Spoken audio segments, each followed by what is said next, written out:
الحمد لله الذي جعل الشمس والقمر بحسبان والنجم والشجر يسجدان وفضل زمانا على زمان كما فضل مكانا على مكان وإنسانا على إنسان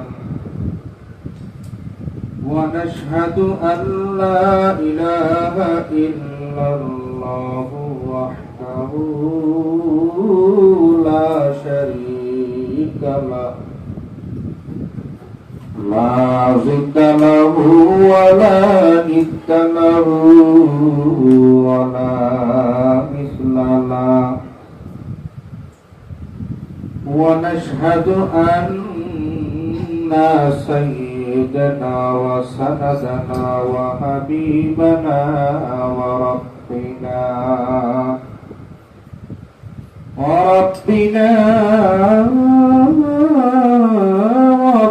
وطبيبنا وقلوبنا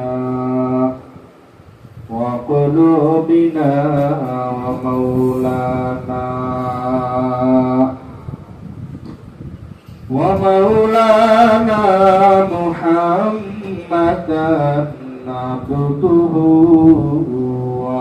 ورسوله الذي أرسله بالحق بشيرا ونذيرا وداعيا إلى الله بإذنه وسراجا منيرا أما بعد فأعوذ بالله من الشيطان الرجيم بسم الله الرحمن الرحيم إياك نعبد وإياك نستعين بارك الله لنا ولكم في القرآن العظيم ونفعنا وإياكم بالآيات والذكر الحكيم وقال النبي صلى الله عليه وسلم لا يؤمن أحدكم حتى أكون أحب إليه من والده وولده والناس أجمعين أو كما قال عليه الصلاة والسلام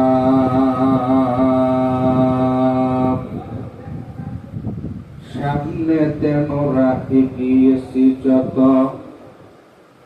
পিছনে পড়েছি তত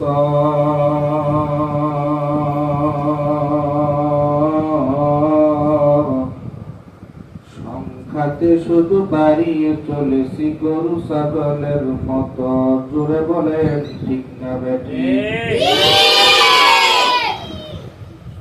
আজ থেকে বহু বছর আগে এই দুনিয়ার বুকে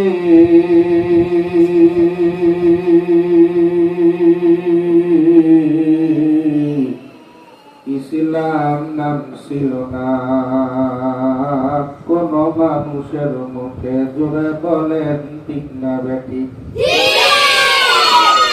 বিদেশেতে কারো যদি বাচ্চা মারা যায় বিদেশেতে কারো যদি সন্তান মারা যায়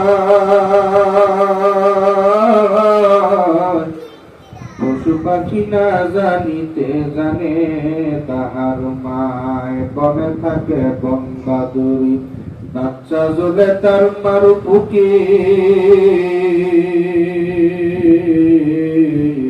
তবুও মায় বাচ্চা বলে না করলে হাজার দুঃখে ঠিক না বেটি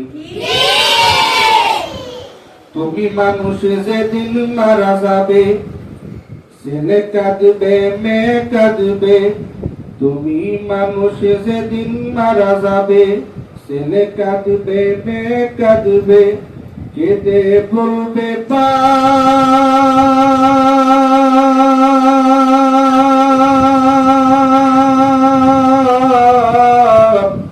ওরে তবুও মানুষ নির্দয় হয়ে দিবে রে তুলে তোর মাটি চাপ তার উসিলায় ফুল বাগানে ফুটলো রং বেরঙের ফুল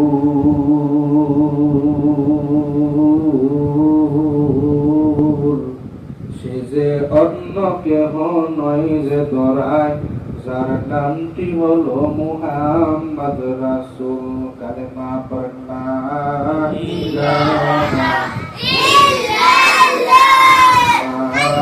ইলাহা কালেমা তো এবার জিকিরের সাথে কারো কোনো দুশ্মনী আছে? আল্লাহ পাকের জিকির করলে কি কেউ ধরে নিয়ে দেব? বললাম অবস্থাত মাওলানা দেওয়ার সাহেব সাহেব ওনাকে আর আমারাই ধরবো, আমরাও ধরবো না, ঠিক নেই? আল্লাহর নামে জিকির করেন লা ইলাহা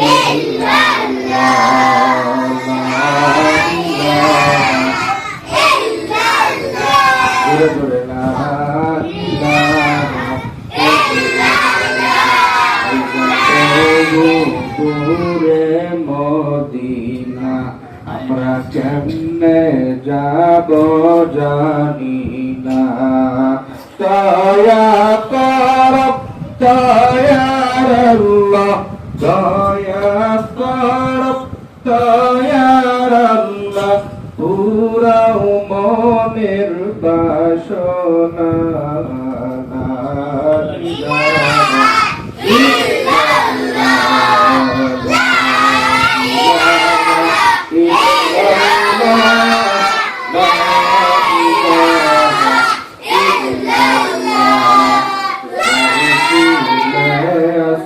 আল্লাহর ভয় আল্লাহ আল্লাহ সব সময় যার দিলে আছে আল্লাহর ভয় আল্লাহ আল্লাহ সব সময় আমার হৃদয় ভালো লাগে না দুনিয়াদারি ভালো লাগে না ভালো লাগে যে ইল্লাল্লাহ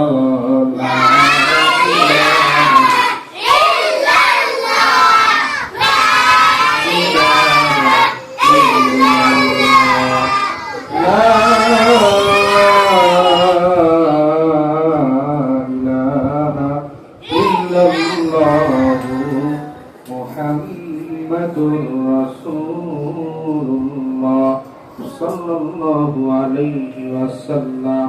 একটু মাওলা পাকের আল্লাহ নামে জিকির চেহারায় নূর আসার জন্য আল্লাহ ওয়ালা হওয়ার জন্য এক মিনিট মাওলা পাকের জিকির আল্লাহ নামের জিকির করেন আল্লাহ আল্লাহ আল্লাহ আলহামদুলিল্লাহ আলহামদুলিল্লাহি রাব্বিল আলামিন। আল্লাহ পাক আপনাকে আমাকে আজ অনেকদিন পর তালিমের বয়ান কিছু নসিহত করার তৌফিক যে আল্লাহ আমাকে দিয়েছে এবং আপনাদেরকে শোনার শ্রবণ করার তৌফিক দিয়েছে, যে মহান মালিক যার জালালি ওয়াল ইকরাম আপনাকে আমাকে সুস্থ রেখা এই দিনী মজলিসে এই ইসলামী মজলিসের মধ্যে কিছু দিনই কথা শোনার জন্য যে আল্লাহ তাআলা তৌফিক দান করছে, ওই মহান আল্লাহর দরবারে জোরে বলেন আলহামদুলিল্লাহ। হাকিমুল উম্মত কারি তৈয়ব সাহেব রহমাতুল্লাহি আলাইহি বলে, আল্লাহ পাক যে বান্দাদিকে আলহামদুলিল্লাহ বলে থাকার সুযোগ দেন, ওই বান্দারা যেন বেশি বেশি করে বলে আলহামদুলিল্লাহ। আমি আলোচনা বেশি লম্বা করব না, যেহেতু তারিখের বয়ান অল্প সময়ের মধ্যে শেষ করে দেবো ইনশাআল্লাহ। সবাই আমার দিকে তাকান। আমি পবিত্র কোরআনুল কারীম থেকে উম্মুল কোরআন যাকে বলা হয়, সূরা, সমস্ত সূরার মা যাকে বলা হয় উম্মুল কোরআন, বলেন সুবহানাল্লাহ। এই সূরাতুল যাকে বলা সূরাতুল শিফা, এই সূরাতুল ফাতিহা থেকে আমি সূরাতুল ফাতিহার 7টা আয়াত থেকে একটি আয়াতি কারিমা তেলাওয়াত করেছি, যে আয়াতে আল্লাহ বলে ইয়্যাকা না'বুদু ওয়া ইয়্যাকা নাস্তাঈন, ইবাদত করি আল্লাহ তোমার, সাহায্য চাই তোমার। এখন বলেন তো আমরা ইবাদত করি কার? আমরা সাহায্য চাইবো কার? এই কথাটা কার? জোরে কোন আল্লাহু আকবার। যে আল্লাহু আকবার বলতে হবে, এটা কোরআন কারিমে আছে না নাই? আর আল্লাহ বলেন ইয়া আইয়ুহাল মুদ্দাথির কুম ওয়া আনজির রাব্বাকা ফাকাব্বির। আল্লাহ বলে, আমার নবীকে আল্লাহ বলে, ও চাদরওয়ালা, ও কম্বলওয়ালা, আপনি দাঁড়ান, আপনার রবের মহত্ব ঘোষণা, বরত্ব ঘোষণা করেন, আপনি তাকবীর দেন, বলেন আল্লাহু আকবার। যেখানে আমার আল্লাহ নবীরে বলছেন আপনি দাঁড়ান, তাকবীর দেন, আল্লাহু আকবার বলেন। এইখানে যদি কোনো রাম বাম চ্যাটার্জি মুখার্জি কোনো এই নেতা যদি কোনো সময় বলে যে আল্লাহু আকবার আওয়াজ দেওয়া যাবে না, ঠিক হবে? কারণ আল্লাহু আকবারের আওয়াজ অতীতে ছিল, বর্তমান থাকবে, ভবিষ্যৎ থাকবে। কোন রাম বাম চ্যাটার্জি মুখার্জি গঙ্গোপাধ্যায় কোন চ্যানেলের জন্য আল্লাহু আকবারের আওয়াজ থেকে আমরা মুসলমানের বাচ্চা হইয়া কোনদিন আল্লাহু আকবারের আওয়াজ থেকে বঞ্চিত হতে পারি না। ঠিক কিনা বলে? কারণ এই দেশটা কোন রাম বাম চ্যাটার্জির দেশ না, মুখার্জি দেশ না। এই দেশটা টুপিওয়ালা, দাড়িওয়ালা, 5 ওয়াক্ত নামাজি, কালমা পড়া মুসলমানদের দেশ। ঠিক কিনা বলে? এই দেশে কিন্তু আল্লাহু আকবারের আওয়াজ ছিল, বর্তমান থাকবে, ভবিষ্যৎ থাকবে। কোন মানুষ আল্লাহু আকবারের কাছ থেকে, আল্লাহু আকবারের আওয়াজ থেকে আমাদেরকে ঠেকায় রাখতে পারবে না ইনশাআল্লাহ। এবার বলেন, মুমিনদের সামনে তেলাওয়াত করলে মুমিনের ঈমান বাড়ে না কমে? এই কথাটা কার? আমার আল্লাহ বলেন ইন্নামাল মুমিনুনা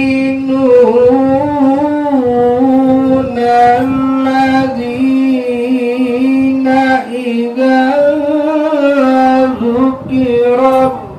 যুকিরাল্লাহু ওয়াজিলাত কুলুবুহুম ওয়া ইযা তুলিয়াত আলাইহিম আয়াতুহু যাদাতহুম ঈমানা।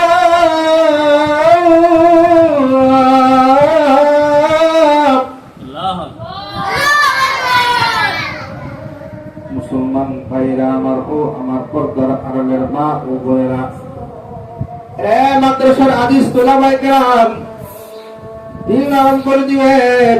দেখেন এক ফোঁটা চোখের পানি পড়েনি, আর এই চোখের পানি পড়া মাত্র টিস্যু দিয়ে মুছবেন না চোখের পানির দাম। দেখেন দিল নরম হয়নি। এই দুনিয়া থাকার দুনিয়া না। আমি আপনাদের সম্মুখে পবিত্র কোরআনুল কারীমের সূরাতুল ফাতিহার একটি আয়াতি কারিমা তেলাওয়াত করেছি, যে আয়াতে আল্লাহ বলেন ইবাদত করো আমার, সাহায্য চাও আমার। আরে বান্দা বান্দি, গোলামি করো আমার, সাহায্য চাও আমার। এখন আমরা ইবাদত করব, আল্লাহর সাহায্য চাইবো আল্লাহর। বলেন এই ইবাদতের মধ্যে বিবির কথা আছে না নাই? আছে। আমার দিকে তাকান সবাই, খুব খেয়াল করে বলেন, ইবাদত করার মধ্যে স্বামী হয়ে বিবিকে মহব্বত করা কিন্তু ফরজ না নফল? ফরজ। কারণ আল্লাহ বলে হুন্না লিবাসুল লাকুম ওয়া আনতুম লিবাসুল লাহুন। বিবি স্বামীর পোশাক, স্বামী বিবির পোশাক। বলেন সুবহানাল্লাহ।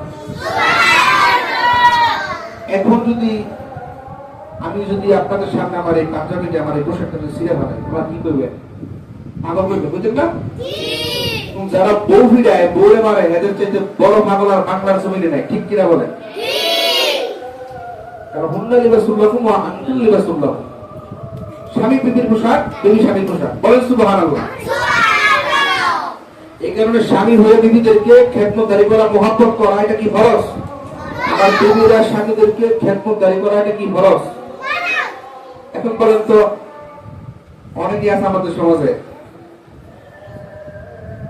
সারাদিন গাঁজা খাইয়া, সারাদিন নেশা কইরা, জুয়া খেলা বাসায় ঢোকে। বিবির যদি, বাড়ির বউয়ের যদি খুব খেয়াল করে, এদিক সেদিক নজর দিলে আলোচনার পয়েন্ট হারাই ফেলবেন। আমার দিকে তাকায় বয়ানটা শোনেন, জীবনের শেষ বয়ান মনে করে বয়ান করতেছি। আপনি যখন খারাপ স্বামী বাসায় ঢুকে, ধরেন বিবির একটু চোখ লেগে গেছে, একটু ঘুমায় পড়ছে, মানে দরজার মধ্যে যদি একটু দেরি হয়, এই মক্কর স্বামী, এই নেশাগ্রস্ত জুয়াকর স্বামী,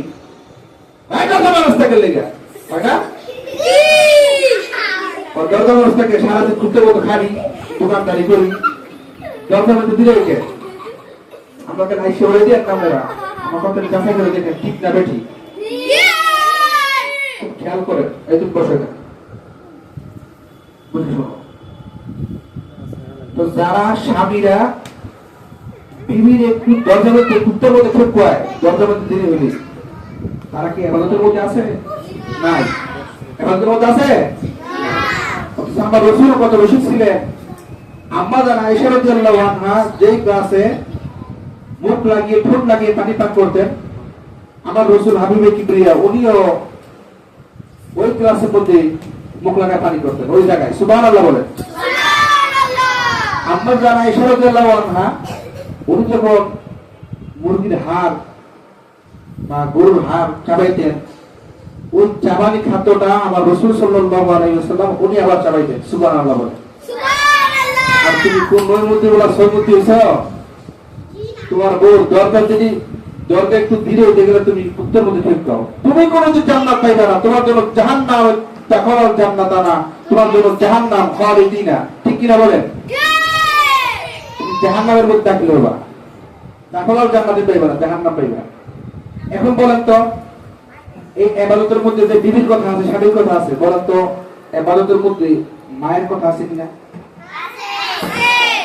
মা বাবাকে খেদমত করতে হবে, এটা কি কোরআন আছে না নাই? আছে। আল্লাহ বলেন আকাদা রাব্বুকা আল্লা তা'বুদু ইল্লা ইয়্যাহু ওয়া বিল ওয়ালিদাইনি ইহসানা। আল্লাহু আকবার। বন্ধু, এখন কিছুক্ষণের মধ্যে শেষ করে দিব, খুব খেয়াল করেন, দেখেন মায়ের কথা কোরআনের মধ্যে আছে। আর মা বাবার খেদমত করা এটাও কিন্তু ইবাদত। আমি কোরআন তেলাওয়াত করছি, ইয়াকা না'বুদু ওয়া ইয়াকা নাস্তাঈন, ইবাদত করি আল্লাহ, তোমার সাহায্য চাই তোমার। সুবহানাল্লাহ। এই ইবাদতের মধ্যে কিন্তু মা বাবার কথা আছে, মা বাবার খেদমত করা এটা ইবাদত। তাহলে শুনেন, হাদিস থেকে কথাগুলো বলছি, হাদিস থেকে কথাটা শোনাই দেই। হযরত নাম শুনছেন অনেক সাহাবীর নাম, কিন্তু একজন সাহাবীর নাম আছে হযরত আনাস রাদিয়াল্লাহু আনহু। নাম কি? আনাস রাদিয়াল্লাহু। দেখেন এগুলো খুব দামি কথা, কোন দিকে নজর দিয়েন না, আমার দিকে তাকান, সবাই আমার দিকে তাকায় শুনেন, তাহলে কিছু বুঝবেন। নাম কি সাহাবীর? হযরত আনাস। এই হযরত আনাস আমার নবীজির 12 বছরের খাদেম ছিলেন।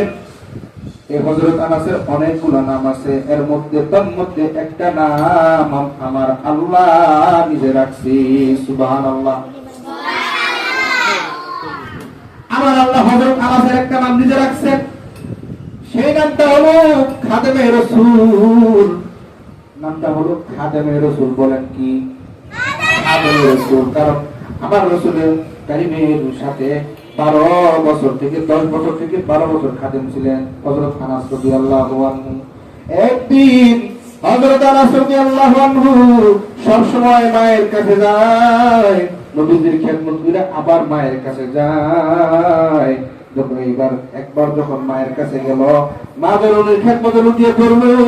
একবার মার খেদমতে লুটিয়ে পড়ার পর মা জননী ডাক দিয়ে, আনাস তুমি তো কালকে চলে যাইবা, আবার তুমি কবে আসবা আমার একটু বলো। হযরত আনাসের মা এটা বলে বলে কান্দি আর ডাক দিয়ে, আনাস রে তুমি আমার একটা মাত্র সন্তান, তোমার ছাড়া তো আমার কিছু আর ভালো লাগে না, তুমি নবীর দরবারে যাও, আমি কিছু বলতে পারি না, কারণ তুমি নবীর খেদমত করো, এটা তো ভালো কথা। কিন্তু রে আনাস, আমি তো মা, আমি মা বুঝি, সন্তান যখন মায়ের কাছে না থাকে মায়ের কি বেদনা আমি মা সেটা বুঝি। হযরত আনাস কান্দে আর ডাকতে, তো বাবু আমার এই বিদায় দাও, আমি কালকে চলে যাব নবীর দরবারে। হযরত আনাসের মা কান্দে আর কয়, আনাস রে আবার কবে আইবা তুমি আমারে বলো। মুসলমান মা বলে রাখো, আমার মাদ্রাসার হাদিস তোলাবারা, আমার মাদ্রাসার ছাত্রবৃন্দরা খুব খেয়াল করে শোনো, মা যে কত বড় নিয়ামত। রে বন্ধু, একদিন যখন হযরত আনাসের নবীজির বাসায় যাওয়ার সময় হয়ে গেল, হযরত আনাসের মা ডাক দিয়ে, আনাস রে তুমি আবার কবে আসবা, এটা আমাকে লিখে দাও। হযরত আনাস হাঁটি হাঁটি পা পা করে আমার নবীজির আমার আনাসের মায়ের কাছে গেল আর বলতেছে, মা তখন কিন্তু কোনো কাগজ ছিল না, কোনো কিন্তু কলম ছিল না, কালি ছিল না। তখনকার জামানায় হাতির টুকরোর মধ্যে, কেউ পাথরের টুকরোর মধ্যে, কেউ গাছের পাকড়ের টুকরোর মধ্যে, কেউ গাছের চামড়ার মধ্যে লিখে রাখতো, কোট করে রাখতো। এরকম হযরত আনাসের মা যখন বলল, বাবা রে তুমি লিখে দিয়ে যাও কত তারিখে আবার কোন দিন আমার কাছে তুমি আসবা নবীর খেদমত কইরা। হযরত আনাস একটা পাথরের টুকরো নিল বা গাছের পাকড় নিল, নেওয়ার পর তারিখটা নোট করে দিয়ে গেল আর সালাম দিয়ে বলতেছে, আসসালামু আলাইকুম মা, আমি চলে যাই, তুমি আমার ফি আমানিল্লাহ বলে বিদায় দাও। এবার মা জননী ফি আমানিল্লাহ বলে বিদায় দিয়ে দিল যে বাবা তুমি চলে যাও। হযরত আনাস যখন নবীজির কাছে গেল, নবীজির খেদমত করার পর আবার কিছুদিন পর যখন নির্ধারিত তারিখ হয়ে গেল, নির্ধারিত তারিখ, নবীজির কান্দে আর কয়, নবীজি এখান দিয়ে বাসি না মার জ্বালায় মার মোহাব্বত, এখান দিয়ে বাসি না আপনার জ্বালায় আপনার মোহাব্বত। সুবহানাল্লাহ। নবীজি মায়েরা দেখি না কয়েকদিন ধরে খারাপ লাগে, কিন্তু যখন আবার আমি আপনার কাছ থেকে মার কাছে যাই তখন আমার আবার খারাপ লাগে, আপনার উঠিয়া যাই। নবীজি আমারে বিদায় দেন, আমি আমার মায়ের কাছে আবার যাব, তারিখ হয়ে গেছে। হযরত নবী মুহাম্মদ সাল্লাল্লাহু আলাইহি ওয়াসাল্লাম বলতেছে, আনাস রে যাও যাও মায়ের খেদমত আগে, আমার খেদমত পরে, তুমি তোমার মায়ের খেদমত আবার চলে যাও। হযরত আনাস এইবার নবীজির কাছ থেকে বিদায় হই আপন মা জননীর কাছে গেল। ওইখান দিয়ে কিন্তু মা জননী অপেক্ষায় রইল, আমার মালিক কোন টাইমে আসবে, আমার খোকা কোন সময় আসবে। আজকে তো তারিখ হয়ে গেল, আমার আনাস এখনো কেন আসে না। মা জননী নজর করে দেখতেছি, ওই তো আমার আনাস আসতেছে, কিন্তু ব্যাপার কি, আমার সন্তানের মুখটা কেন শুকনা দেখা যায়, আমার সন্তান আনাস কি খায় নাই, আল্লাহ আমার সন্তানের মুখটা কেন শুকনা দেখা যায়, আমি আসলে তার জিজ্ঞাসা করব। এইবার হযরত আনাস যখন মায়ের কাছে আসবো, মাকে সালাম দিয়ে বলতেছে, মা তুমি ভালো আছো নি?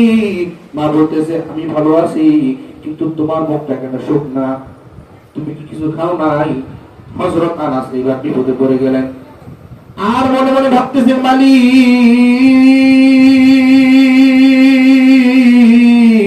আমি কেমনে কই আমার নবী আমারে খাওয়াইয়া বিদায় দিতে পারে নাই। মালিক গো, তুমি তো জানো আমার দিনের নবী মুহাম্মদ নবীর পেটের মধ্যে 5টা থেকে 6টা 6টা থেকে 7টা পাথর বান্দা। আমার নবীজি আজ 2 দিন যাবত করে খায় না।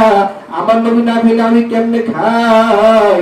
আমার মা আমারে জিজ্ঞাসা করতেছে আমি খাইছি কি খাই নাই।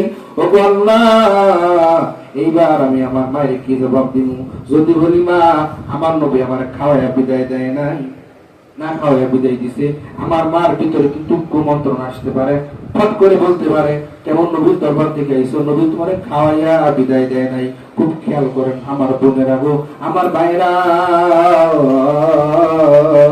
অনেক কষ্ট করে বয়ান করতেছি আপনারা শুধু বোঝার জন্য।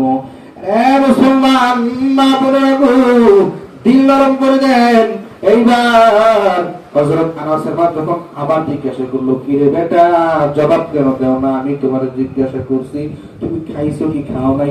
তোমার মুখ শুকনা দেখলে আমি মা অনেক কষ্ট লাগে। তুমি বলো খাইছো কি খাও নাই?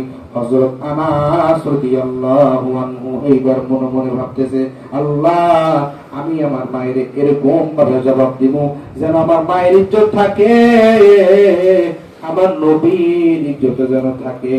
সুবহানাল্লাহ। এইবার হযরত আনাস যখন জিজ্ঞাসা করলো, আনাস রে তুমি খাইছো কি খাও নাই? হযরত আনাস ডাক দিয়ে বলতেছে, মা আমার নবী খাইলে আমি খাই, নবী না খাইলে আমি না খাই। সুবহানাল্লাহ। আপনারা কি ঘুমায় গেছেন নাকি? জোরে কোন সুবহানাল্লাহ। আরো জোরে কোন সুবহানাল্লাহ। বন্ধু, এইবার যখন আওয়াজ বললো মা আমার নবী খাই না আমি খাই, নবী না খাই না আমি খাই না, কথাটা শুইনা আনাসের মা থরথর করে কাঁপতেছে আর কাঁদতেছে আর বলে, আল্লাহ আনাসের কথার মাধ্যমে বোঝা যায় আমার নবী মনে হয় না খাইয়া রইছে। আমি আনাসের মা থাকতে, আমি তোমার বান্দি থাকতে আমি একটা দিনও চাইব না, একটা মুহূর্ত চাইব না আমার দিনের নবী যেন না খাইয়া থাকে। সুবহানাল্লাহ।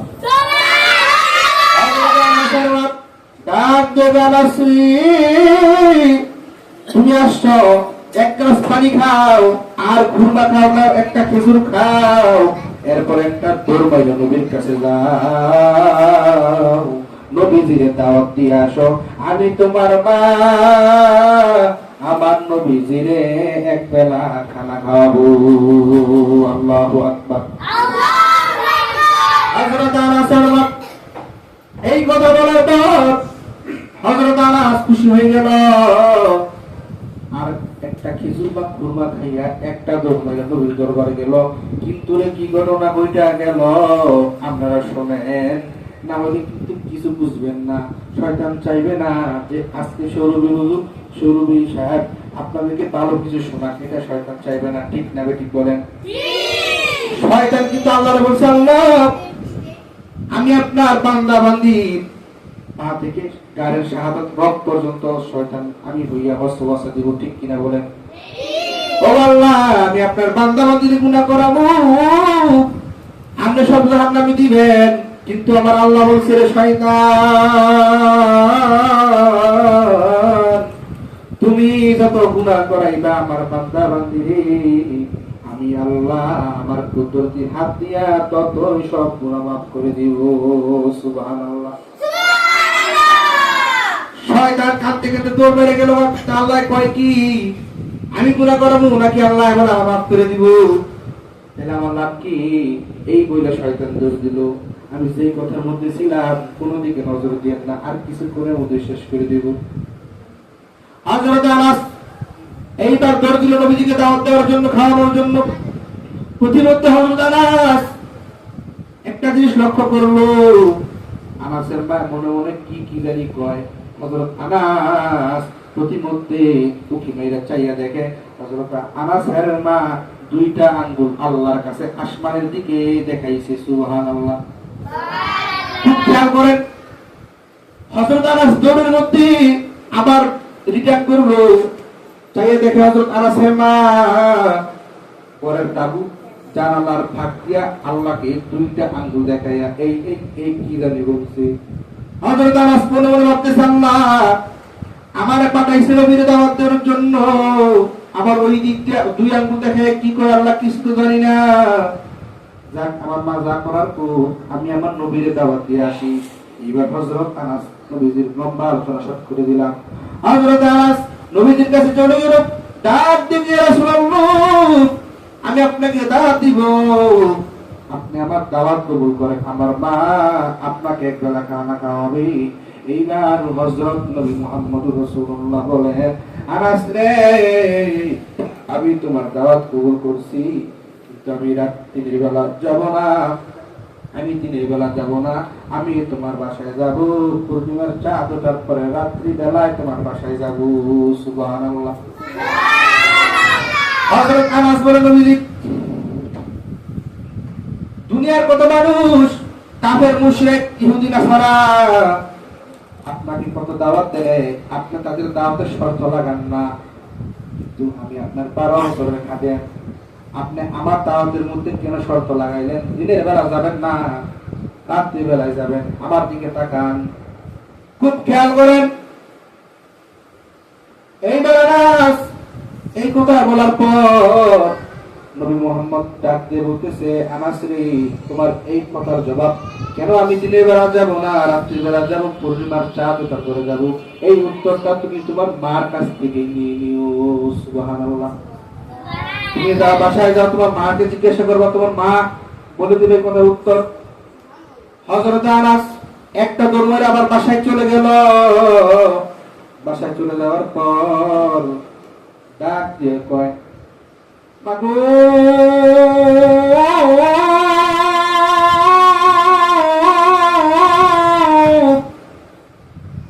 আমি চিন্তায় পড়ে গেলাম, কত মানুষ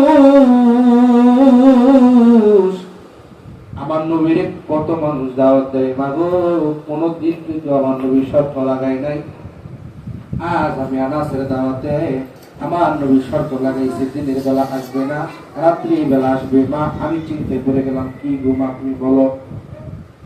এইবার হযরত আনাসের কথা উত্তর শুনা হযরত আনাসের মাই কান্দে,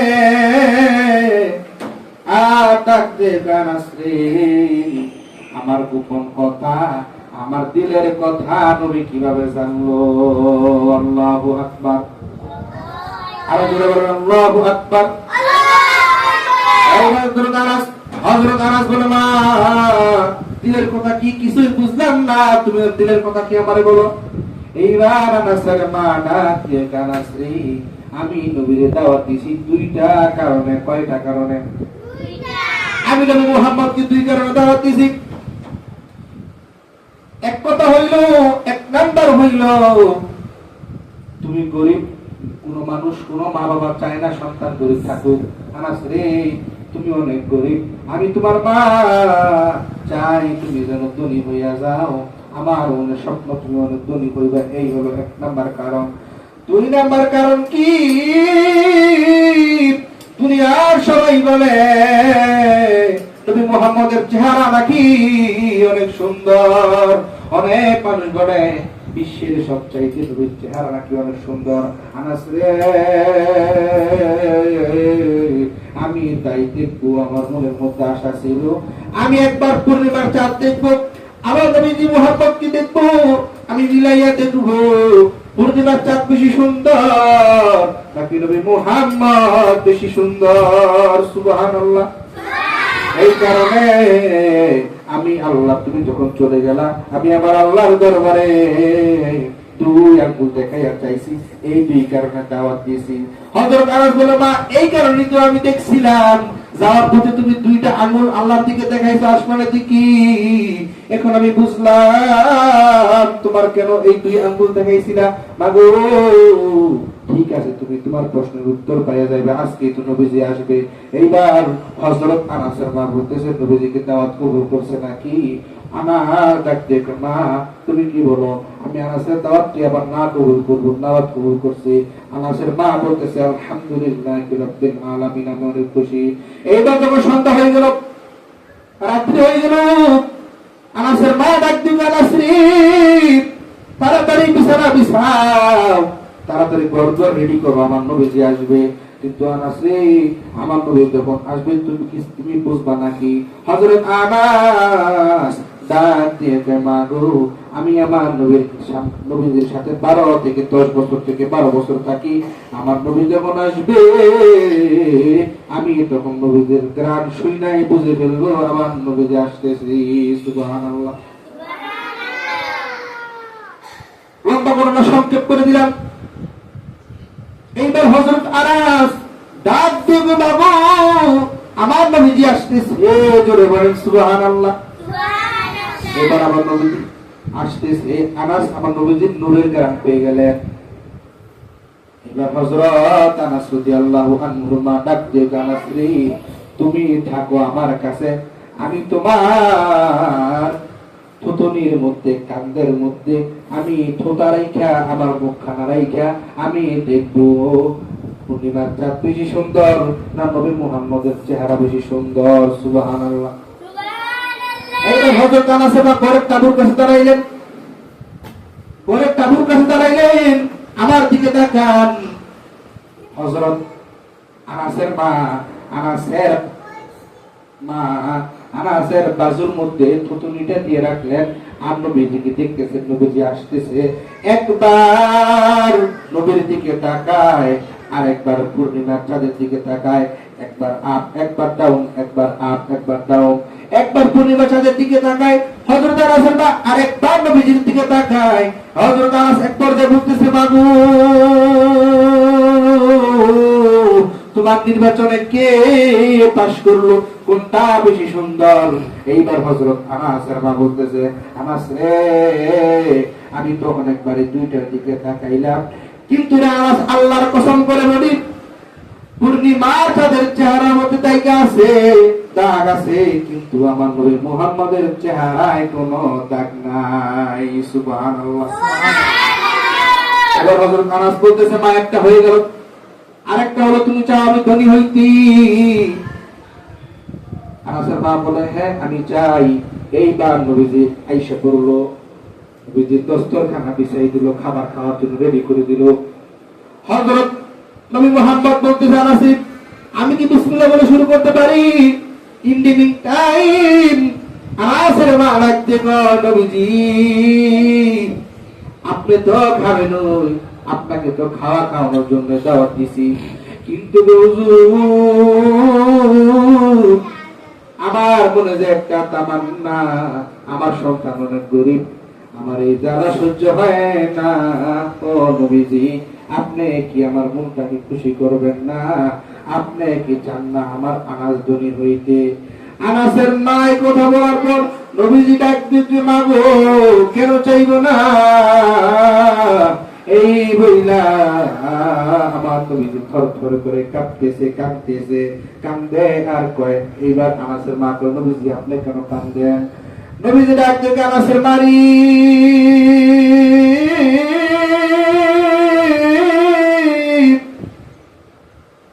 আনাসের তো মা আছে, এই কারণে তুমি তোমার সন্তানের জন্য দোয়া চাইছ। আর যদি আমি মুহাম্মদের মা আমেনা বেঁচে থাকতো, আমার মাও আমার জন্য দোয়া চাইতো। সুবহানাল্লাহ। দেখেন কি করুন ঘটনা, নবী মুহাম্মদের মা নাই। একদিন নবীজি যখন ছোট শিশু ছিলেন, এই বেটা আমার তাকাও, এই শোনো, একদিন যখন নবীজি ছোট ছিল, শিশু ছিল, কি ছিল? শিশু। খুব খেয়াল করে কত করুন ঘটনা শোনেন। এই শিশু নবী বয়স 5 থেকে 6 বছর হবে, বা এর বেশি বা এর কম। নবীজি তার বন্ধুদের সাথে খেলাধুলা করতেছে, কিন্তু বিকাল হয়ে গেল। বিকাল কি হলো? বিকাল সন্ধ্যা সন্ধ্যা ভাব যখন হয়ে গেল, বিকাল ঘনিয়ে আসলো, সব ছেলেদের নবীজির সব বন্ধুদের বাবারা আসলো, সব বাবারা আইসা সব ছেলেদেরকে নিয়ে যাইতেছে। আমার নবীজি কান্দে আর কয়, আল্লাহ, আমার সব বন্ধুদের সব বাবারা আইসা নিয়ে যাইতেছে, আমার বাবা কি খাইতো না। সুবহানাল্লাহ। আমার নবীজি কান্দে আর ডাক দিতে মালি,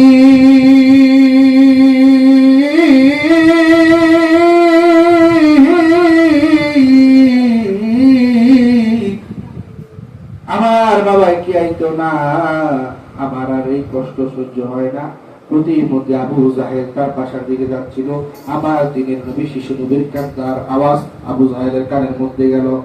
এইবার আবু জাহেল ডাক দিয়ে বাদিদারি, আমার কাছে আসো, তোমার বাসায় দিয়ে আসি।